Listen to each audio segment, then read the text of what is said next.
George Harrison was the youngest member of the Beatles, often referred to as the baby of the group. His age difference positioned him in a dynamic where his older bandmates, especially Paul McCartney, took on a somewhat condescending older brother-like role. It was McCartney who initially brought Harrison into the band and played a significant role in mentoring him as he navigated the path to stardom. However, over time, Harrison grew increasingly resentful of McCartney's frequent reminders of his seniority and experience. This persistent imbalance became a major source of tension between the two and contributed to the eventual breakdown of their relationship, a rift that played a part in the group's ultimate disbandment. While the Beatles experienced a number of internal conflicts, the tension between Harrison and McCartney proved to be among the most significant. From the beginning, Harrison was often treated as if he needed constant guidance from his older bandmates, which created a hierarchy within the group. McCartney and John Lennon typically prioritized their own musical ideas over Harrison's contributions.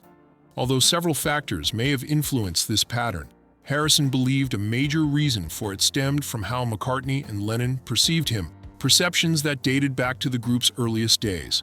Reflecting on his relationship with McCartney, Harrison once explained that because he and Paul had gone to school together, there were preconceived notions about him that never seemed to evolve.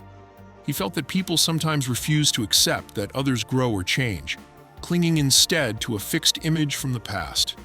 He referenced a philosophy he admired attributed to Gandhi about how individuals form and hold onto specific mental images of others, shaping how they interact with them. Though John Lennon also played a role in limiting Harrison's creative input, Harrison pointed to McCartney as the primary source of his musical frustration. He likened his experience in the band to being trapped in a confined space, unable to break free creatively, and suggested that it was McCartney who was largely responsible for that feeling.